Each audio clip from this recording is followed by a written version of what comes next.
तेरी कसम के तुझे भूल कर मेरे माबूद किसी अमल की शुरुआत मैं नहीं करता। तेरी कसम के तुझे भूल कर मेरे माबूद किसी अमल की शुरुआत मैं नहीं करता। वो जिसमें खौफ न शामिल हो तेरी अजमत का, कहीं भी ऐसी कोई बात मैं नहीं करता। तेरी कसम के तुझे भूल कर मेरे माबूद किसी अमल की शुरुआत मैं नहीं करता। वो जिसमें खौफ न शामिल हो तेरी अजमत का, कहीं भी ऐसी कोई बात मैं नहीं करता। मेरे खुदा मेरे जज्बों को बासर कर दे, मेरी ज़बां मेरे लहजे को मोतबर कर दे। सदर आली वक़ार गोरखपुर की सरजमीन पर अदब और तिब दुनिया तिब की आबरू डॉक्टर अजीज साहब, कुर्सी इंसाफ पर बैठकर मुल्क को देखने वाली अजीम शख्सियत जस्टिस कलीमुल्ला खां साहब, हमारे मेहमान एजाज़ी आली मर्तबत शमीम खां साहब, मोअज़्ज़िज़ मेहमानान शुराए कराम, खलीलाबाद और अतराफ से तशरीफ़ लाए हुए इंतहाई बावकार सामे हजरात, सूरत हाल ये है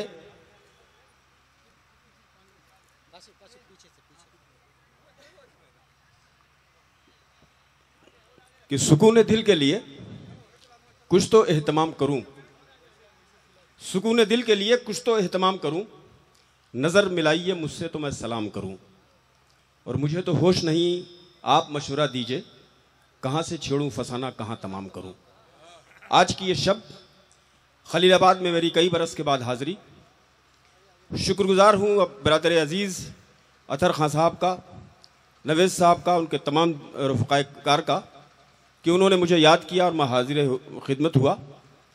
आज का ये दिन हम सब के लिए यकीनन बहुत अहमियत का हामिल है। आज मौलाना आज़ाद जैसी बड़ी शख्सियत का यौम विलादत है। ये चंद दिन बड़े अहम हैं। 9 तारीख़ अल्लामा इक़बाल का यौम विलादत, आज मौलाना अबुल कलाम आज़ाद का यौम विलादत, और 2 दिन के बाद 14 नवंबर को पंडित जवाहरलाल नेहरू का यौम विलादत। ये 3 तारीख़ें इतनी करीब हैं एक दूसरे से कि आज लगता है कि हम उस मुल्क की सरजमीन पर एक ऐसा जश्न मनाने के लिए हाजिर हुए हैं जिन्होंने लाल किले की फसील से, जामा मस्जिद की सीढ़ियों से अपने तमाम कौम के लोगों से अपील की थी जो पाकिस्तान हिजरत कर रहे थे कि खुदा के वास्ते ये मुल्क छोड़ के मत जाओ, खुदा के वास्ते इस मुल्क की से वफादारी के जो सबूत तुम फराहम कर सकते हो वो कोई दूसरा नहीं कर सकता है। ये आवाज़ मौलाना अबुल कलाम आज़ाद की थी। अगर उस वक्त उनकी बात मान ली गई होती तो आज जो बर्र सग़ीर की सूरत हाल है, और ख़ास तौर पर हम हिंदुस्तानी लोगों को जो दिक्कतें उठानी पड़ रही हैं, अगर मौलाना अबुल कलाम आज़ाद की आवाज़ को हमने सुन लिया होता और उनकी दावत को कबूल कर लिया होता तो ये सूरत हाल शायद आज हमारे सामने नहीं होती। हमने 1947 में बंटवारे का कर्ब बर्दाश्त किया, उसकी सबसे बड़ी सज़ा हमें ये मिली कि हमारी ये ज़बान जिसने हमारे ही वतन में जन्म लिया था, यहीं इसकी पैदाइश हुई थी, यहीं इसकी नशो नुमा हुई थी, यहीं बतदरीज इसकी तरक्की हुई थी। इस ज़बान उर्दू को हमने गैर मुल्की ज़बान बना दिया, और ये सज़ा हम तमाम उर्दू वालों को मिली है कि हम ये ज़बान हिंदुस्तानी होते हुए भी मज़हबों में तकसीम कर दी गई, फ़िरक़ों में तकसीम कर दी गई। सारे अफसोस, सारे इजहार आपके सामने होंगे। 9/11 अभी गुज़रा है। अमेरिका में पिछले बरस एक धमाका हुआ था, एक हंगामा हुआ था पिछले 9/11 को, लेकिन इस 9/11 में 2 हादसे एक साथ हमें देखने पड़े। एक हादसा ये कि गैर मुतवक्का तौर पर हम रात के दूसरे पहर में हम ये ऐलान सुनते हैं कि जो करेंसी हमारे यहाँ राइज थी उस करेंसी के 500 और 1000 के नोट बंद कर दिए गए। आज बिल्कुल अचानक ये हादसा हुआ रात के 12 बजे से। 9 तारीख से ये अमल शुरू हुआ। उसी 9 तारीख में अमेरिका में एक ट्रंप की चाल हमारे प्राइम मिनिस्टर साहब ने हिंदुस्तान में चली और दूसरा ट्रंप अमेरिका में कामयाब हो गया। ये दोनों ट्रंप एक दिन में तारीख रकम की है इन दोनों ट्रंप ने। अल्लाह भला करे उन लोगों का जिन्होंने इनका इंतखाब किया था कि काश ये हिंदुस्तान नहीं बल्कि पूरी आलम इंसानियत पर जो इस वक्त अब्र छाया हुआ है अजीब तरह का, उस अब्र से हम नजात हासिल कर सके। मैं इस मुशारे का आगाज़ करता हूँ बराह रास्त, बग़ैर किसी तबहीदी गुफ्तगू के। बहुत ज़्यादा गुफ्तगू करने का ना मैं आदी हूँ और ना ही मैं गुफ्तगू की ज़रूरत महसूस करता हूँ। मुझे मालूम है कि यह खित्ता चाहे वो बस्ती का हो, चाहे खलीलाबाद का हो, चाहे गोरखपुर का हो, अदबी तौर पर इतना ज़रखेज़ रहा है कि यहाँ किसी भी तरह की किसी तमहीदी गुफ्तगू की ज़रूरत महसूस नहीं होती। आप सब बाशऊर लोग हैं, ये मुशारा आपकी सुपुर्दगी में दिया जाता है, लेकिन इस मुशारे का आगाज़ हम्द बारी ताला से होगा।